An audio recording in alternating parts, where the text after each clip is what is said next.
Hello guys. तो second service के बाद गाड़ी सही तो चल रही थी, लेकिन पता नहीं क्या है टाटा के साथ या मेरे साथ है इशू।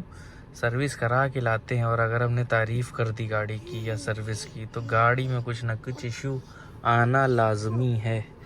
तो फिर गाड़ी तो सही चल रही थी, एक थोड़ा सा इशू था कि जैसे गाड़ी अगर हम लोग ऑफ़ करते हैं, ऑफ़ की सर्विस होने के बाद 8,143 चल चुकी है और ये अभी हम लास्ट वीक कराई थी सर्विस इसकी।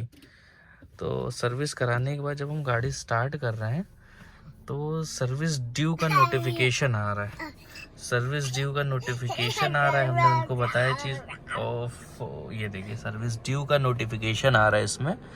तो हमने बताया था, तो जो मैम थी वो टाटा वाली वो तो सही है, उन्होंने कहा कि सर आप 2 मिनट के लिए आइएगा और हम ये इशू सही कर देंगे, कुछ एंट्री वेंट्री करनी होती है। छोटू महाराज क्यों कूद रहे हो तुम? हाँ हाँ, घूमी करने जाएगा? कहाँ घूमी करने? इनको लाइट बड़ी पसंद है भाई, ये देखो। तो हाँ लो चाबी ले लो, तुम चाबी ले लो। तो हाँ, उन्होंने कहा कि 2 मिनट में वो सही हो जाएगा बाहर से, लेकिन ठीक चल रहा था, कोई इशू नहीं था। अब हमें डायग्नोस करो ऐप से, टाटा की जो ऐप है उससे डायग्नोस करो, तो उसमें एक इशू फाउंड दिखाता है। तो वही वाला इशू आ रहा है, सर्विस ड्यू वाला, जो टाटा IRA ऐप इन्होंने दी हुई है। तो हमने सोचा था कि हम जाके, अभी तो छुट्टी चल रही है, जाके 2 मिनट के लिए दिखवा लेंगे, सर्विस ड्यू का नोटिफिकेशन चला जाए, क्योंकि सेकंड सर्विस तो हो ही चुकी है।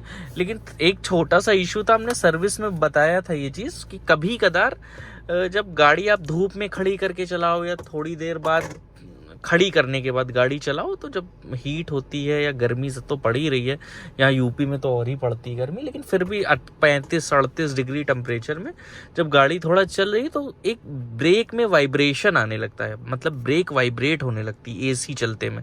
AC ऑफ कर दो तो वाइब्रेशन चली जाती है, और कभी कदार ये रेस वाले पैडल में भी वाइब्रेशन होने लगती है कभी कभी।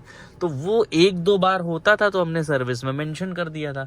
तो इशू ये है कि टाटा में जब सर्विस में आप कोई चीज़ मेंशन करो जो कभी कदार आपके साथ होती है, तो जो कभी कदार आपके साथ होती है, अगर आपने वो मेंशन करा तो वो रिजॉल्व नहीं होगी, वो बढ़ जाएगी। मेरे साथ क्या दिक्कत आ रही है अब कि ये वाइब्रेशन बढ़ गया है, मतलब रोज़ हो रहा है। रोज़ जब भी हम गाड़ी धूप में खड़ी होकर चलना स्टार्ट कर रहे हैं, तब भी गाड़ी, घर में मेरा जैसे लॉन शेड है, धूप में नहीं खड़ी होती मेरी गाड़ी, वहाँ से हम निकाल के चला रहे हैं, थोड़ी देर बाद बहुत तेज़ वाइब्रेशन होने लगती है। और ऑयल चेंज हुआ था इस बार, गियर ऑयल उन्होंने कहा था चेंज कर, तो वो चीज़ बढ़ गई है। तो पता नहीं क्या सर्विस होती है यार, मेरे तो समझ ही नहीं। बग्स ठीक है, हम तो भाई, मेरा कह रहा था कि दिखवाओ, हम तो कहते भाई हम वहाँ जाएंगे टाटा में, टाटा वाले बेचारे सर्विस वाले कुछ कर ही नहीं सकते, क्योंकि ये मैन्युफैक्चरिंग में इशू है। तो अब ब्रेक में भी ये इशू शुरू हो गया है और वाइब्रेशन हो रहा है, रेस पैडल में भी। हमने एक रिव्यू देखा था टाटा पंच का, तो उन्होंने, सर ने कहा था कि टाटा को ये डिस्क्लेमर दे देना चाहिए था ना कि हमारी गाड़ी जो है गर्मियों में चली नहीं सकती, या तो AC जवाब दे जाती है। AC फ्लैक्चुएशन का तो अगर जिसने मेरी पहले वीडियोस देखी है, AC फ्लैक्चुएशन तो था ही, वो हमने झेल लिया वो चीज़ की, चलो ये तो होना ही है, कुछ हो ही नहीं सकता। तो वो AC फ्लैक्चुएशन के बाद अब ये ब्रेक वाला इशू था, जो कभी कदार होता था, वो रेगुलर हो रहा है, फ्रीक्वेंट हो रहा है, रोज़ हो रहा है। कितनी, मतलब अभी तो नहीं साउंड आ रहा है अगर इसमें ऑडियो में आ सके, लेकिन वो लिटरली साउंड गूंजता है, वाइब्रेट होता है ब्रेक पैडल पूरा। और अब तो रेस वाला पैडल भी होने लगा है। अब ये दिखाने का मतलब है, जाओ गाड़ी छोड़ो, पूरा दिन दो, तो उससे बचने के लिए कस्टमर तो छोड़ ही देता है। हमने भी छोड़ ही दिया, अब अगली सर्विस में देखा जाएगा। बाकी ये सर्विस ड्यू वाला थोड़ा इशू है, 2 मिनट का, ये कर लिया जाएगा